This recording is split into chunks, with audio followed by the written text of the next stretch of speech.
So a little bit about me. I am Darja Jovanovic, and I come from the Scala Center, which is the Scala Language Foundation.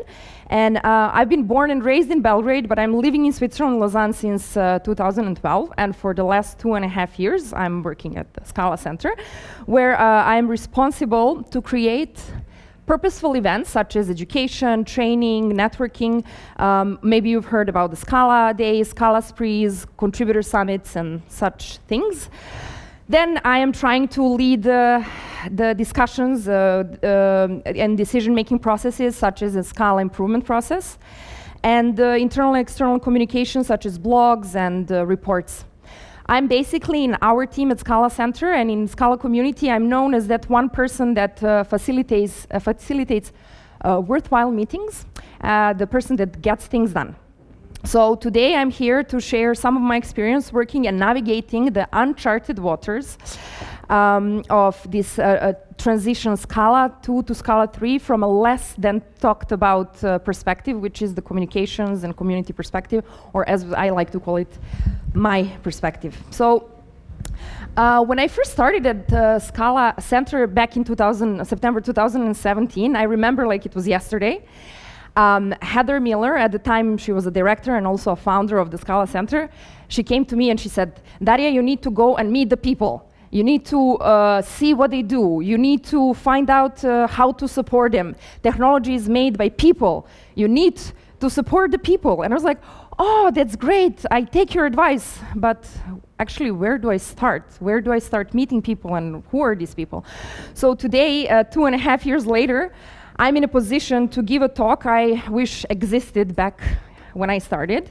So I dedicate this talk to Heather, my mentor, who gave me this task to start with, to the Scala people that in the meantime really shared their struggles with me, and most of all to the newcomers, so after when this talk is on YouTube can like have a point of orientation when they're starting with the Scala community, or people that are not from Scala can get some points of orientation that is not on Twitter. So let's see. So my goal is to share some of that experience, but it's important that I say that this talk is not exhaustive. I have 30 minutes to go over many, many things. All comments are welcomed because I would like to continue developing this talk. However, I do not read or answer anonymous people sending me messages, or the ones that start with, why don't you just do something? So please don't do that, otherwise you feel free to contact me. So, what do I mean more specifically here? So I would like to take you on a journey through a Scala community the way I see it, for you to get to know who the stakeholders are in the community, to see how they came to be, so the historical overview, and then to see what are their interests and how pulling apart the interests are from these different segments. But then on the other hand, how pain points are more or less very similar, and to see what the Scala Center role is in this Scala 2 to Scala 3 transition. Now, if I get to the fourth point, and I encourage you to participate in this success story, that would be really a win for me. Now, I think it's been enough from me. Now I need to hear from you. I would like, by show of your hands, to know how many Scala people do we have here in the house? Okay, so it's about, how many of non-Scala people don't know anything about Scala or Scala community? Perfect. This is, by the way, for you. And Scala people that already know things, you're just going to be like, oh, this is interesting. Maybe something interesting is going to pop up from here.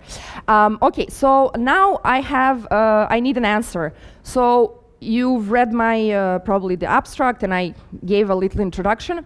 Is there anything that you would like me to make sure to present today on this stage? Is it something that you really are interested in hearing, so I can incorporate that into my talk? Yes? The reason of canceling 214, okay. That's a tricky one. I can open a blog and read it to you, but I cannot. No, okay. I'm going to try to do that. Any other things that you would like to hear? Anyone? Come on. Jamie? Okay, fine. What? How did it all start? How did it all start? Yes. Okay, so let's then zoom in on stakeholders in the historical overview. So here, first I would like to define, just when I say stakeholders, I actually mean, because Scala is open source, that anyone who uses it, develops, or depends on it is, in a way, a stakeholder. Now, I will explain that a little bit later, why I'm speaking about it that way. Now, important thing is that we usually, when we speak about Scala, we say it's a language that was developed in academia, adopted by industry, and supported by the community. And so why do we say these things? For those who don't really know, this is what it actually looked like. The history of Scala starts in 2001 when Martin Odersky, with his team of students at the university in Lausanne, where now I also work, made this little experiment bringing two worlds together, the functional programming and OO together, and then they were experimenting, and by 2004 they decided to open source it, and it's actually saw the world. Between 2004 and 2009, a lot of industry eyes were on Scala and experimenting as well with it, and then in 2009 Twitter went public with Scala, and this is a turning point in which the industry starts playing in. One thing that happened here was that now Scala needed to be stable. It cannot no longer be in academia, which is a moment when Martin takes this opportunity and founds a company that is today known as Lightband, but you can you can certainly hear it being called TypeSafe or Scala Solutions when it was founded in 2010. And since then, the adoption exploded. So now we have academic background and we are starting to make Scala stable, but what happens then? We need engineers, no? I mean, who's going to work in Scala? So in the meantime, we have books are written, communities being developed with it, tooling, Lightband is doing more and more work. And in 2013, Martin says, okay, let's do the online courses, which now we have 5, to train the people around the world. So you need a connection, and you can download the course, and you can train yourself and start working in one of these fancy new companies. Now, that in turn, makes another issue, because community by 2016 grows to be calculated about 500,000 of users worldwide. So at this point in game, we have industry, we have academia, but we have nothing for the community. So Martin goes again and solves that problem by with Heather and others. By the way, he never did anything alone for YouTube to know.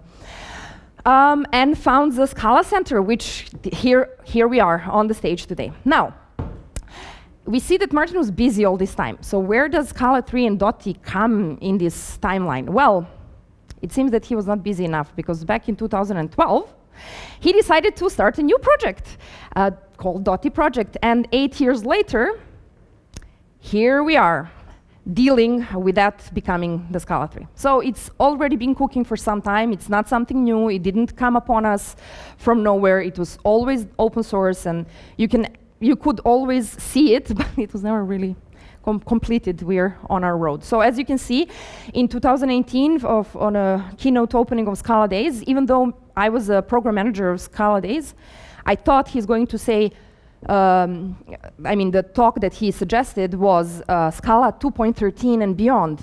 And that day we were all looking at the screen and it said Scala 3, and we were like, I guess we are going there. So it came upon us like that.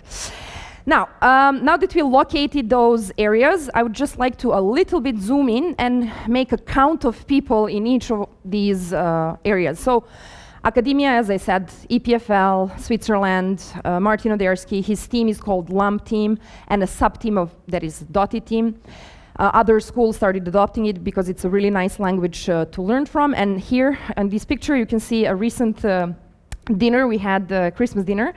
And on this picture, you see not only his team, but the Scala Center team and our spouses. So as you can tell, there are not a lot of people. When we say, oh, the Dotty team, it's like 5 people. It's not, technically it's a team, but. After that, when we speak about industry, we always first speak about Lightband because that's the company that all the other companies depend on. And there, again, we have about 6 people making the compiler stable. We are then zooming to the wider industry, which has all these fancy companies on that I screenshot somewhere. So companies that are developing Scala, companies that are using Scala, consultancy companies, recruitment companies, and certainly in this area we have more people than the people that are supporting the whole thing. And then community. What is the community if this is not all the community? Well, community are the authors, maintainers, contributors, teachers, organizers, organizations, users. So many other people that are investing their time in Scala, their free time, to make it fun, to make different projects, and we call them like a community. So this is where Scala Center comes in. Just a brief overview. We are founded in 2016 by Martin Odersky and Heather Miller. It's based at EPFL. It's a non-for-profit. And I'm going to actually check my notes because I had a very nice way to put this, if you don't mind. So, Scala Center is a very, very interesting new thing because it's not academia, but we are at EPFL. It's not an industry, but we are funded from the industry, and it's not the community because we actually get paid to hack on interesting things. So what is it? You know, we belong to no one, but we need to report to everyone. So we are basically a non-for-profit with a very wide mission statement that says for open source and for education. What it actually means, again, we have people, okay, this is my dad, by the way. He's very supportive of me. As you can see, our team has changed in the past 4 years, couple of times, because people get hitched and we constantly need to bring new people in the game to keep up with all these projects. So we are at the Scala Center working on the online courses. We have engineers working on amazing projects, from metals to Tasty that you're going to hear later on, to Scala.js and so on and so on. We are keeping the conversation and communication open, and we are leading the Scala Improvement Process committee, and we are starting and supporting initiatives, and since recently I am insisting on coordinating the efforts, especially the efforts of Scala 3 coming to life. Now that we know all of this, do we know everything? We have academia, industry, community, yes? Okay, I think you're very invested. I think I should continue. Now we are going to zoom in on an interesting part that is called interest and pain points. So let's dive straight in. So we have, what are the interests of academia? Obviously, research, innovation, experimenting, teaching. They don't care about stability. However, now that it's becoming Scala 3, they're not going to be experimenting anymore. They need to get the Dotty ready. It's a very heavy communication process for 5 PhD students that also need to finish their PhDs and not only bring all the knowledge that they've been working 8 years on to the world. On the other hand, Lightband, production-ready Scala. How can they do a production-ready Scala if they don't know the compiler? So they need to now also get to learn it. They need to keep the clients happy in the meantime because Scala 2 is actually in production. So we need to do that and keep community happy. Other than that, we have companies that are developing Scala, developing tools, contributing to the system, hiring, doing many, many, many things. And for them all, it's like, what's the migration story? Why not Scala 2.14? And like, how are we going to adjust and develop new tools? Am I going to sustain the pace in which I am competitive on the market and so on? So these are all very, very serious questions that are upon us. But then the community, well, authors and maintainers, they want to have fun. And I mean, Scala is all about fun anyway. They're about solving problems and developing and participating. Organizers want to make events, share the knowledge. Again, migration, tooling, communication, limited reach to Scala 3 pros, books, experience. Like, oh my God, are we now starting from zero? So this is the point where I wanted to make you all panic so I can bring you all down and say, what did we learn in history so far? So it seems that Scala has no real government. Yes, there are 5 people at EPFL and another 5 at Lightband, and maybe, but there is not really coordinated absolute government. And sometimes we get like, oh, but in Scala you're doing this, and I'm like, oh my God, there's so much negotiation left and right. There is really not one. Oh, well, Martin, yes, well, he's powerful, but that's another story. Second thing that we learned is that Scala is an economy. Yes, it's a language, it's fun, but it is actually an economy. And it's an economy where about 500,000 Scala professionals depend on these many paid people. Maybe 10 inventors, 6 implementers, 12 all we can do at Scala Center, and maybe 20 more other companies that are also doing things.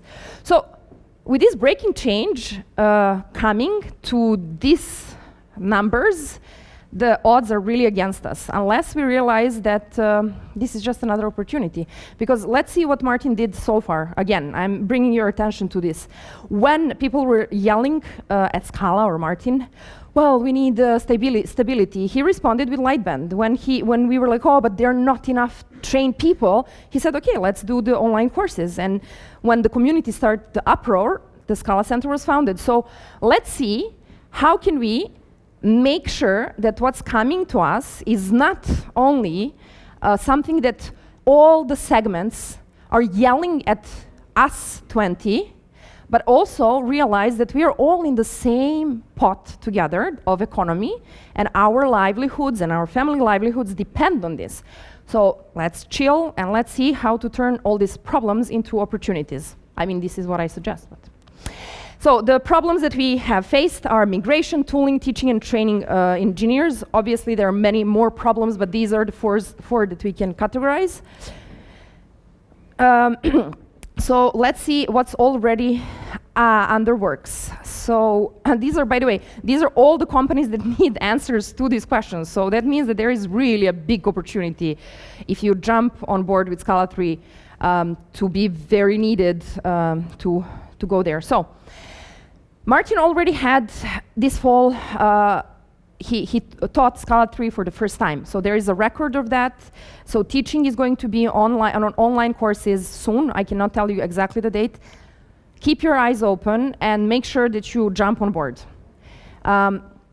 The second thing that happened, which is what you were asking, is that Lightband decided to drop 2.14, and maybe Jamie after can explain a bit more why, but it's really a timeline and the tweaks that they can do already in 2013.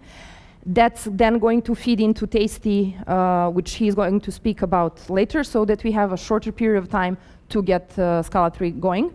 Hopefully by the end of this year we are going to see 3.0, but I'm not going to promise anything. Then from the community point of view, we have already some of the maintainers either getting paid or unpaid to migrate their libraries and record how it's done. So follow them or like test your own library and make your own story and put yourself in front. Finally, a talk that comes after me in the Scala track is a Tasty Reader for Scala 2, and how Scala Center is actually dealing on a technical level to make the smooth transition, because one of the actual questions we get all the time, it's like, is it going to be like Python 2 to Python 3?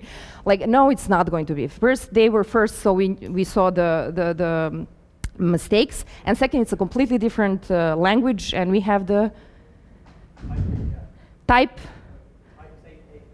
safe API. Yes, that's the one. So it cannot happen, you know. We are good.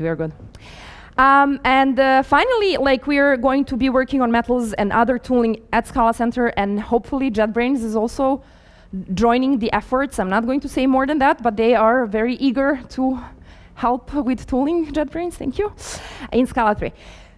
So this is more or less where I'm going to end this talk, and if anything, these are the 4 things I would really like you to remember from this talk. First, Scala has a long and dynamic history with a lot of stakeholders that are really coming from different sides of the world, different interest points, and so forth. One thing that is also very important to state here, Martin is teaching students, so he's teaching new generations, and he's hoping that new generation can also be coming to Scala. So he's staying relevant, and we need to realize this. Wherever you are, let's trust one person who designed it at the university, that he has connection with what future is bringing. Also, don't trust Twitter people. Like, their community is wide and deep. Twitter is like 100 people always saying the same thing.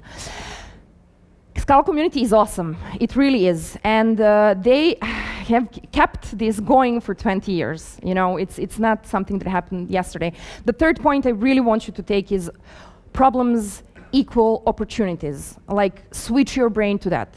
Switch your brain, like, how do I use this new gift of Scala 3 that is coming? And finally, Scala Center is really aiming to coordinate the efforts. So we want to speak to you. Whatever segment you're coming from, tell us your struggles, because then we can scale it up and make sure that we answer all the, we are going to do our best to coordinate this effort, so we are not doubling the efforts. We don't want to lose the time, and Scala Center is here 4 years later, ready to serve the community. That's it. Scene closed.